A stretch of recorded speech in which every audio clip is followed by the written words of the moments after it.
the projects that we have coming down the pipeline.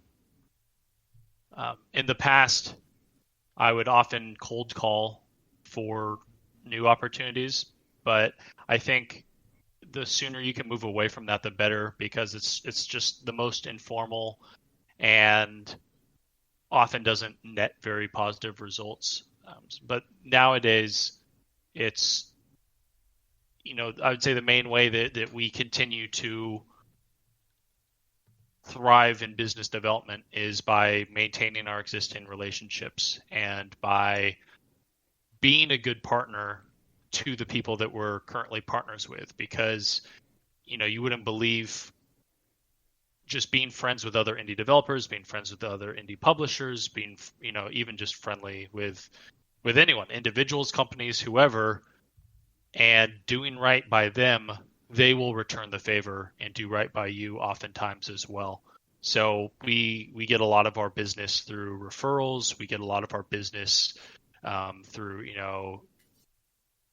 just even new partners that are considering us, that reach out to our past partners and say, hey, how was it working with this group? And we get a lot of positive responses from that as well. Nice.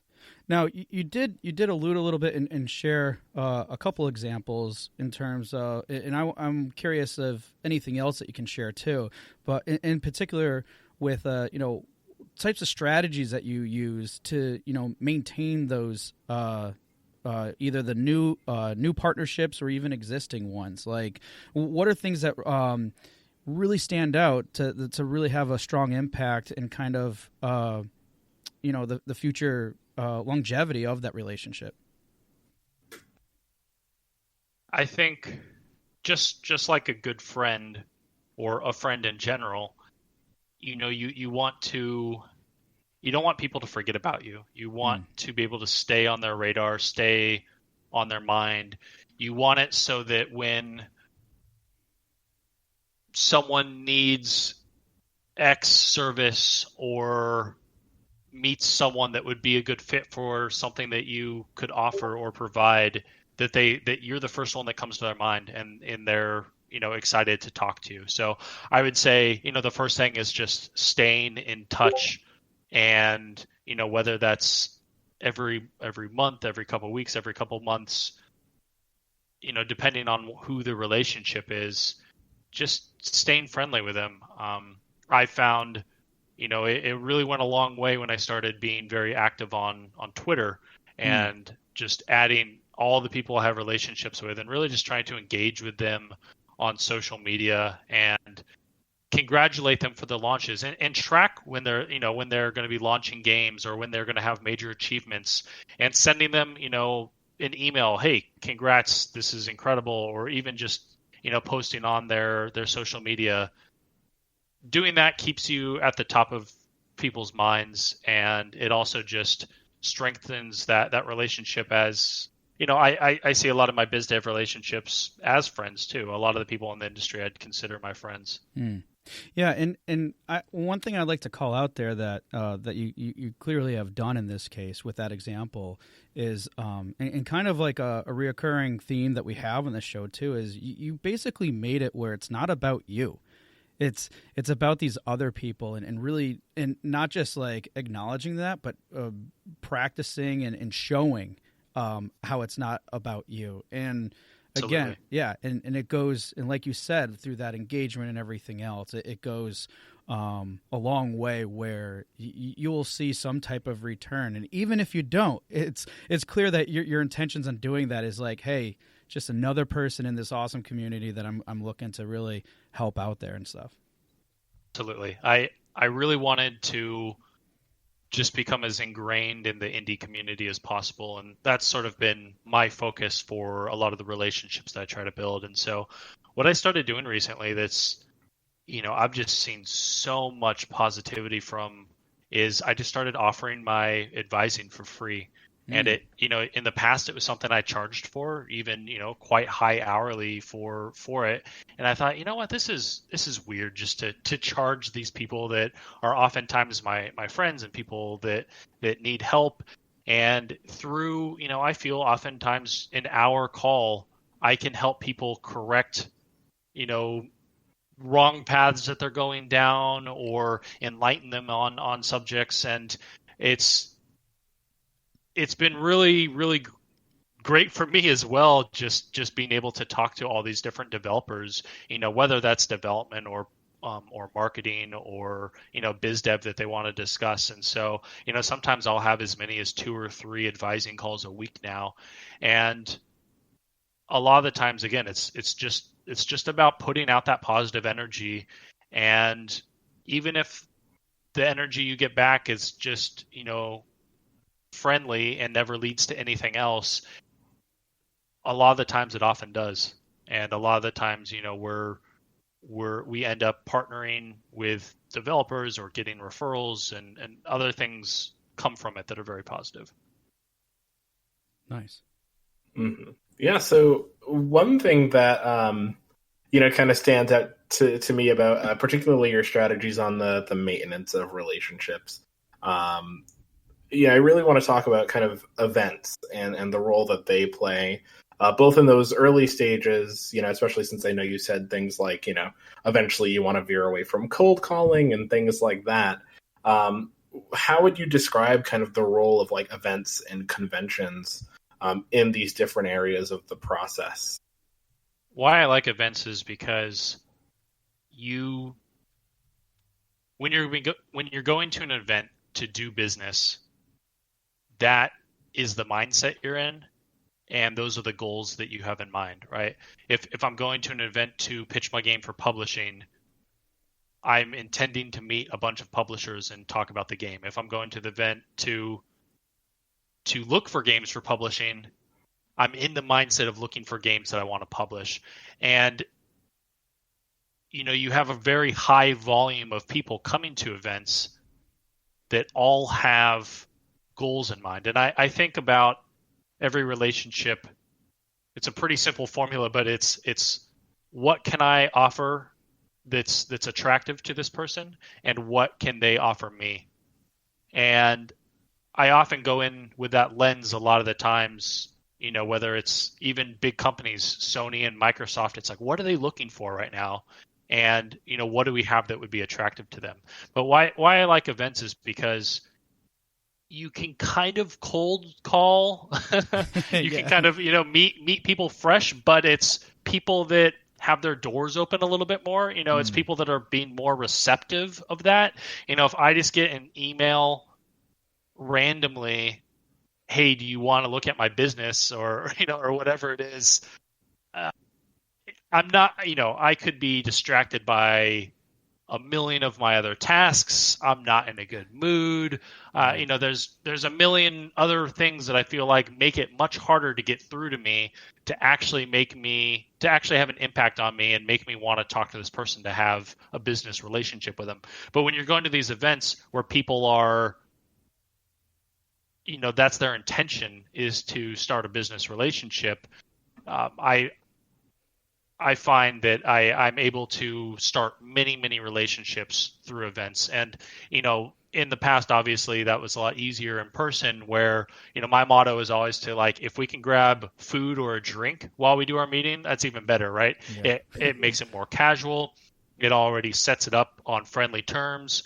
You can't really do that digitally, but I still think that there's a ton of value from these digital events as well. Awesome.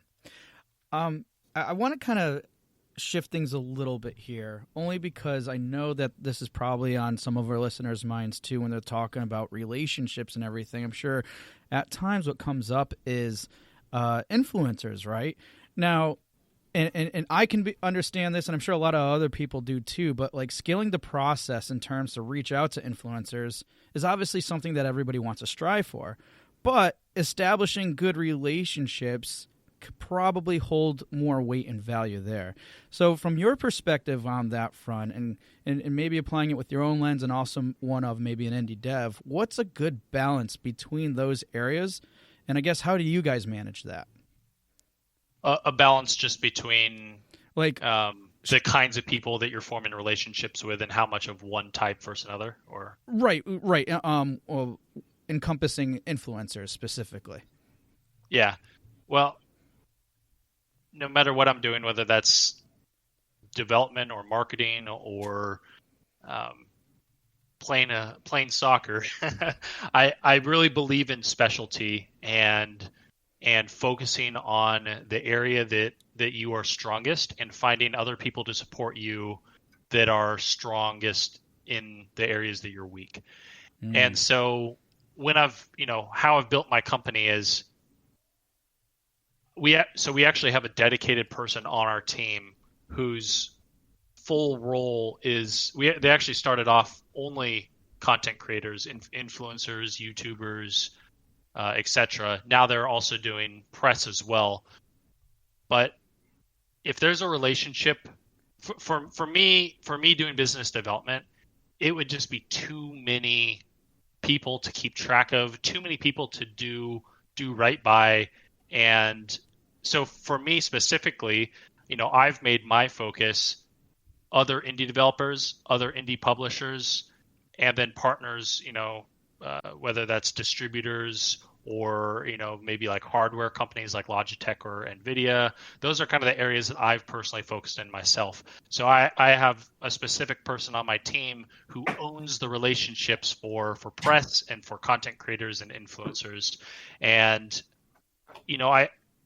I know that he approaches relationships very similarly to me. He rather make fewer very strong relationships than spamming a lot of people and having very weak connections with them. So every person that he has a relationship with who's a content creator, when he brings them on a project, that they're going to be excited about the project. Yeah, I think you summed that up really nicely. And what I really, my big takeaway from that moment there too was which is great because I know we were talking specifically about influencers, but what you said in terms of, having others help you in the areas that you're weak, but focusing on where you really thrive is probably a good mindset to apply to just about anything, right? I mean, now sometimes you might need to approach it a little bit differently and be more resourceful depending on, your needs and what you have available. But I think you nailed it with saying just that. And this is a great example talking about influencers and how that's applied. Focus on where your strengths are and when able to and stuff, get help to where you're weak, where someone else has that focus ability. So, yeah, absolutely. And, we've tried to do that across our entire company where, there's several people that I would say own the relationships of our company. And if one of us, we're at a networking event together, at PAX or something, or even we get an email, we just immediately pass it off to the other person, right? We don't even, I would say if it's an organic conversation, at a party and I'm talking to someone that's an influencer, I'm going to be friendly and I'm going to be nice to them, but I'm not going to be the one that tries to maintain that relationship. I'm going to pass it off to, our teammate that does that, because ultimately I think just compartmentalizing your mind a little bit, even in terms of the different things you're trying to track and follow, whether that's relationships, whether that's just a project you're trying to work on. I think if you can focus on fewer things and do them better, it ultimately creates a stronger product. Oh yeah, absolutely. All right, well, Mustafa, I'm going to let you take this next one because I know it's like one of your favorite subjects that we cover here on this show. Absolutely, because I think you kind of even started in that direction, right? Like the whole idea of having focus and compartmentalizing things and kind of I think it helps with organization. And so, when you look at things like do's and don'ts, which is our next big header here, what are some common mistakes that you see people make kind of early on when they're starting out in the world of business development and relationship and partnership building? For me, the biggest turnoffs, and what's crazy is I can literally think of several companies that do this, and it just annoys me to no end. It's just the passionless. It's they email when they cold email you,